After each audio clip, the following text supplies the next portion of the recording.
하늘에는 천당이 있고 땅에는 소주와 항주가 있다. 중국인들이 수천 년 동안 가장 살고 싶어 했던 역사와 자연, 그리고 첨단 IT가 공존하는 지상 낙원 같은 도시, 항저우입니다. 역사와 자연이 숨쉬는 입체적인 배움이 시작된 에듀 노마드 여행, 항저우로 지금 떠나볼게요. 이른 아침에 출발해 45분 걸려 도착한 항저우 동역입니다. 이스트 스퀘어 방향 쪽으로 걸어가 눈에 띄는 로컬 식당에 자리를 잡았는데요. 낯선 도시에서 맞이하는 현지의 맛은 언제나 신선한 활력을 줍니다. 이번 여행의 중심은 서호이기 때문에 숙소도 서호 번화가 근처로 잡았는데요. 1호선 이스트 레일웨이 스테이션에서 지하철을 타고 서울로 가는 가장 핵심적인 관문이자 가장 번화한 상권이 있는 룽샹차오 역으로 이동해 봅니다. 역에서 내리자마자 도보 5분이면 서호 호숫가에 닿을 수 있고 대형 쇼핑몰과 맛집들이 밀집해 있는 곳입니다. 저희는 먼저 무거운 가방을 숙소에 맡기고 링인스라고 불리는 영은사로 이동하기로 했어요.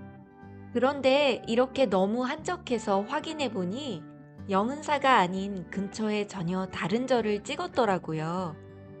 서둘러 기사님께 말씀드리고 다시 영은사로 향했습니다. 통제로 인해 택시는 더 이상 올라가지 못하고 전용 셔틀버스로 갈아타고 나서야 겨우 영은사 입구에 갈 수 있었어요. 여기가 셔틀버스 내려서 영은사로 가는 길인데요. 하지만 진짜 난관은 지금부터였습니다. 워낙 유명한 사찰이다 보니 연휴 기간 당일 매표는 이미 마감되었더라고요. 매표소 앞까지 어렵게 찾아왔는데 들어가지 못하는 상황에 잠시 머릿속이 하얘졌습니다. 1600년 역사를 가진 멋진 사찰을 아이에게 보여주고 싶었던 아쉬움이 컸지만 여행에선 이런 뜻밖의 브레이크를 유연하게 받아들이는 것도 중요하니까요. 미련을 버리고 스마트폰을 켜서 급히 대안을 검색해 봤습니다. 그리고 멀지 않은 곳에 아주 멋진 곳이 있다는 걸 알게 되었어요. 발걸음을 돌려 도착한 곳은 싱그러운 차밭 마을이었습니다. 정갈한 집들과 골목 사이로 흐르는 시냇물이 마치 일본의 고즈넉한 시골길을 걷는 듯한 착각을 불러일으켰죠. 인파를 벗어나 만난 한적한 초록빛 공간에서 비로소 우리만의 진짜 쉼이 시작되었습니다. 사찰의 문은 닫혔지만 자연은 더 넓은 품을 열어두고 있었네요. 5월의 항저우는 발길 닿는 곳마다 싱그러운 초록이 가득입니다. 상하이 집 앞에서도 자주 보던 귀여운 달팽이를 여기서도 만나네요. 이제 내려와서 마을 골목골목을 여유롭게 산책해 봅니다. 졸졸 흐르는 맑은 계곡물 소리를 들으며 잠시 멈춰 섰는데요. 물이 참 맑더라고요. 이렇게 깨끗한 자연의 소리를 귀에 담는 것, 이것만으로도 아이에게는 온몸으로 느끼는 살아있는 배움이겠죠? 시원한 계곡물을 보며 차를 마실 수 있는 예쁜 찻집도 있었어요. 마을 한가운데 자리한 신기한 주전자 모양 분수대 앞에서 사진도 남겨봅니다. 마치 하늘에 떠 있는 것 같더라고요. 전통의 향취와 푸른 자연이 공존하는 항저우는 기대 이상으로 예뻤습니다. 차밭에서 충분히 충전을 마친 뒤 다시 서호로 돌아왔는데요.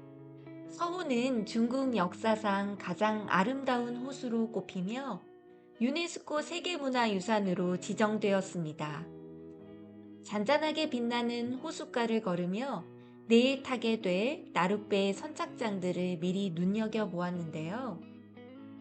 배를 타는 곳이 구역마다 여러 군데라 지도를 보시고 동선을 잘 짜시는 걸 추천드려요.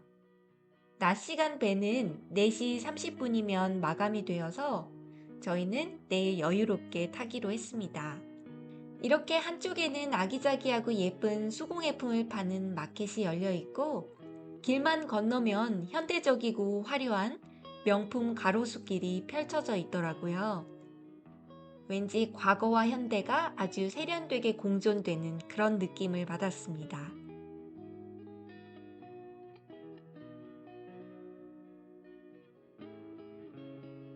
어느새 저녁 시간이 되어 항저우의 명물인 녹차 식당을 찾았습니다.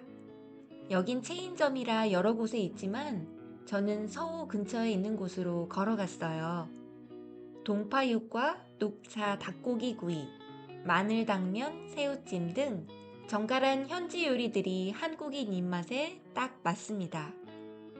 해질 무렵 서호 주변은 마치 중국의 옛 객잔이나 수양마을을 그대로 옮겨 놓은 듯 신비롭고 이국적인 정취를 자아내는데요.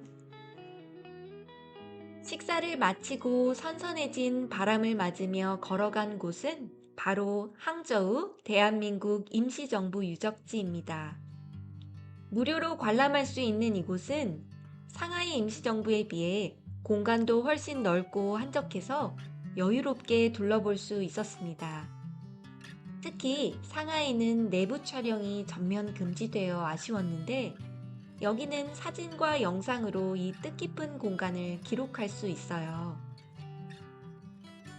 이곳은 1932년 상하이 윤봉길 의사의 의거 이후 일제의 엄격한 감시와 체포를 피해 임시정부가 항저우로 이동하여 1935년까지 실제로 머물며 독립운동을 이어갔던 그런 뜻깊은 공간입니다.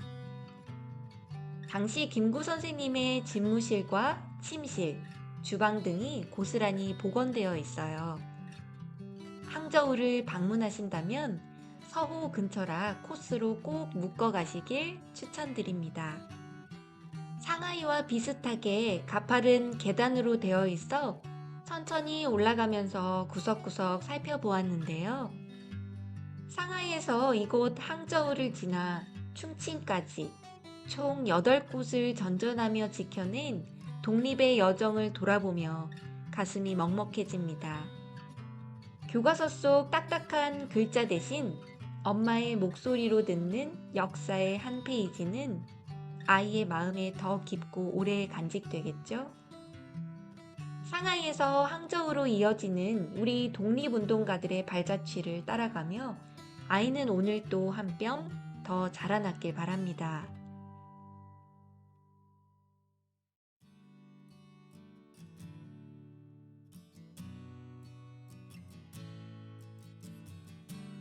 임시정부를 둘러보고 숙소로 들어가는 길, 항저우의 시그니처 같은 대나무통 아이스크림을 디저트로 맛보았어요.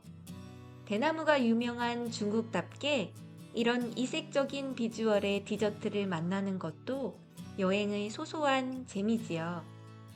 비주얼만큼이나 달콤하고 시원한 맛에 아이가 정말 좋아하더라고요. 시간이 지날수록 화려해지는 전광판과 북적이는 사람들의 활기가 항저우의 또 다른 매력을 뿜어냅니다. 저희는 또 근처 레고샵에 들러봤는데요. 내가 원하는 대로 디자인하면 즉석에서 인쇄해주는 미니피겨 팩토리도 구경해 봅니다. 화면을 터치해 옷을 꾸미면 기계가 그대로 프린트해주는데요. 항저우 여행의 추억을 레고에 담아갈 수 있는 재미있는 공간입니다. 딸아이와 아기자기한 블록들까지 신나게 둘러보고 나니 항저우의 거리에 어느덧 어둠이 내리기 시작했는데요. 하지만 우리의 항저우 첫날은 아직 끝난 게 아니에요. 이번 여행의 진짜 하이라이트, 눈부신 밤을 수놓을 뇌봉탑의 야경을 보러 갈 준비를 해봅니다. 우여곡절로 시작했지만 발길 닿는 대로 걸으며 뜻밖의 여유와 푸르름을 만끽했던 항저우의 첫날. 이어지는 2편에서는 밤이 되면 완전히 다른 매력으로 변하는 서우의 환상적인 야경과 눈을 뗄 수 없는 화려함에 그치인 테마파크 이야기까지 꽉 채워서 돌아올게요. 많이 기대해 주세요. 그럼 우리 다음 영상에서 만나요. 빠이!